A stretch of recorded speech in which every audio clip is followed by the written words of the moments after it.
अस्सलाम वालेकुम जी। इस वीडियो में हम अब देखेंगे कि हमने रिपोर्ट्स कैसे बनानी है।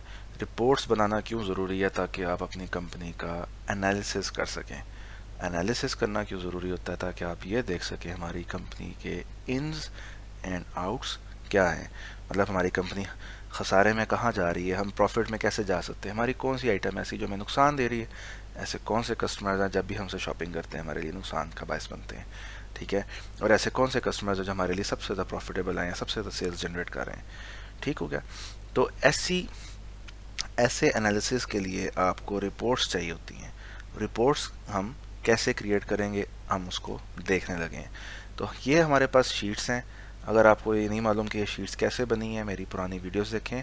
पुरानी वीडियो से मुराद है कि वीडियो 2, 3, 4, 5, 6, 7, 8, ये सारी वीडियोस देखें। मैंने बातरतीब बताया हुआ है, स्टेप बाय स्टेप बताया हुआ है कि ये मैंने कैसे सारे कॉलम्स बनाए हैं, ये हमारे पास डाटा कैसे आया है। तो हमारे पास ये कस्टमर्स का डाटा है। हमने ये देखना है कि सबसे ज़्यादा प्रॉफिटेबल कस्टमर्स कौन से हैं। तो आइए सबसे पहले वो देखते हैं। हम एक नई शीट क्रिएट करेंगे, रिपोर्ट्स नाम रखेंगे इसका, और फॉर्मूला बड़ा सिंपल है उसका। हम यहाँ पे लिखेंगे is equal to QUERY, query. ठीक है जी। अब ये जो क्वेरी है,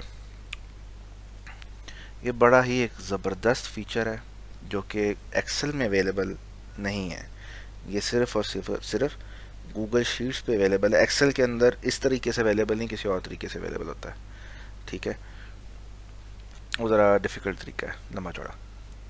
अच्छा जी, क्वेरी क्वेरी के अंदर हम अगर रिपोर्ट ये लेना चाहते हैं कि हमारा सबसे ज़्यादा प्रॉफिटेबल कस्टमर्स कौन से हैं, तो हमें सबसे पहला डाटा चाहिए कस्टमर्स का। तो हम जाते हैं कस्टमर्स की टैब में और सेलेक्ट करते हैं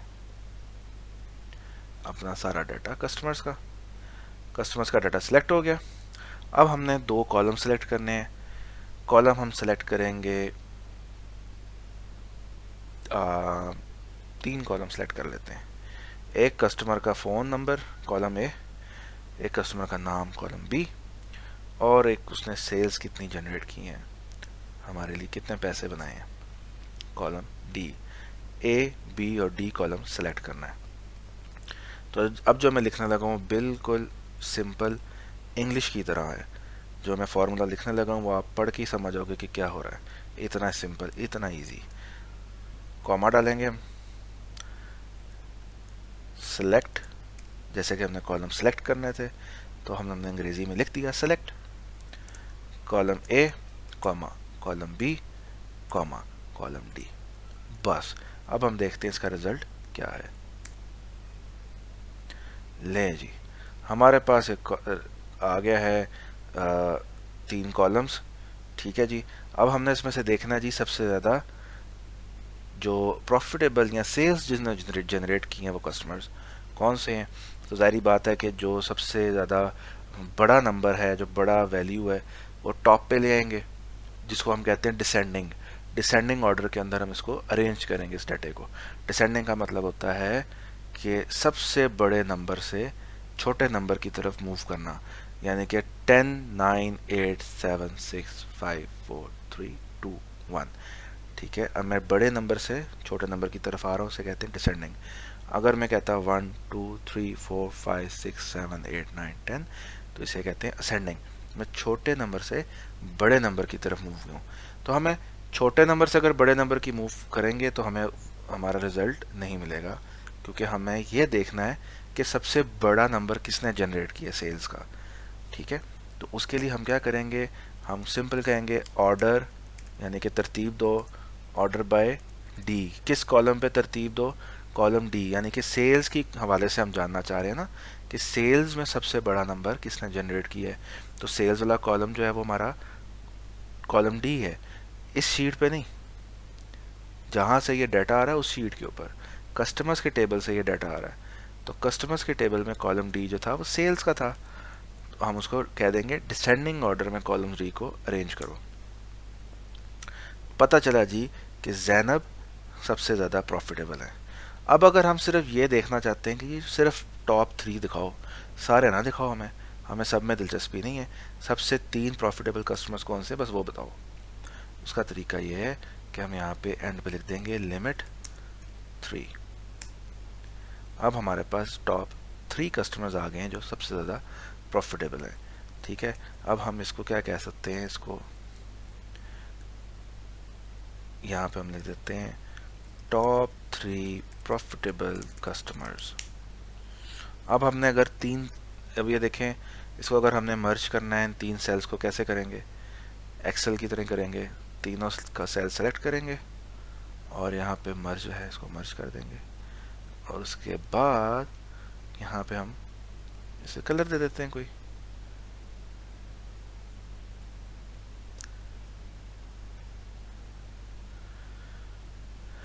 ठीक हो गया जी। ले जी, ये अब हमारे टॉप 3 कस्टमर्स हमारे सामने हैं। ठीक है, अब हम इसको भी कोई कलर दे देते हैं ताकि पता चले ये हमारी एक रिपोर्ट है।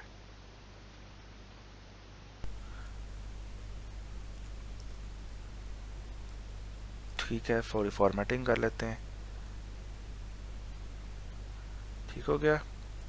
अब हम निकालते हैं कि सबसे ज़्यादा चीज़ें किसने हमसे ख़रीदी हैं, वो कौन लोग हैं जिन्होंने सबसे ज़्यादा हमसे चीज़ें ख़रीदी हैं। तो हम इसको कॉपी करते हैं, हमारा ये जो हमने बनाया हुआ है छोटा सा हेडर, तो पेस्ट करते हैं टॉप 3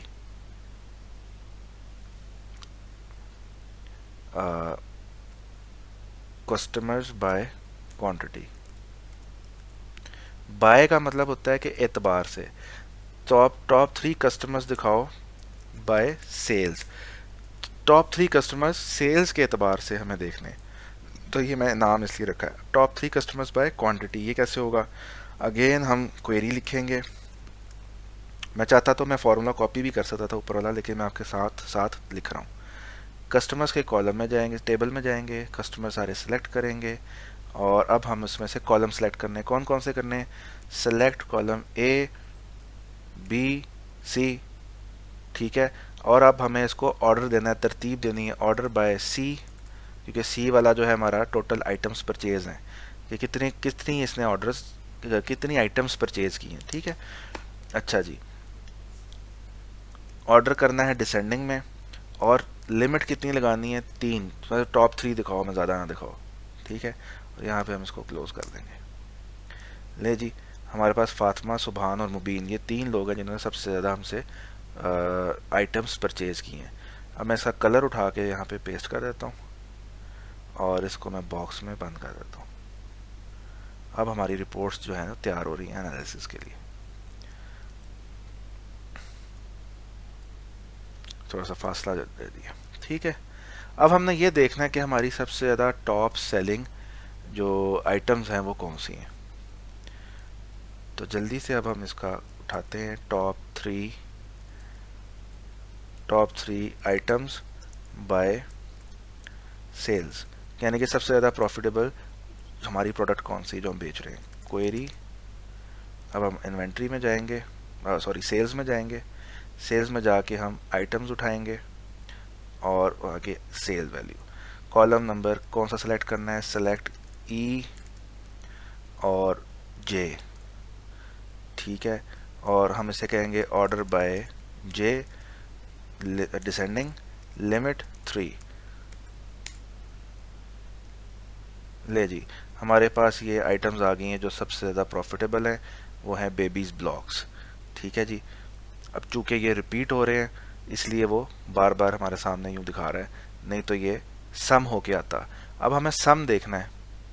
ठीक है, तो वो हम कैसे देखें, वो मैं आपको अगली वीडियो में बताऊंगा कि अब हम कैलकुलेशंस कैसे कर सकते हैं क्वेरीज के अंदर। मैं ज़रा इसको कलर कर लूँ, कलर्स के बगैर मज़ा नहीं आता काम करने का। ओके, अब हम अगली वीडियो में देखेंगे कि हमने 3 डिफरेंट आइटम्स देखनी थी, एक ही आइटम नहीं देखनी थी।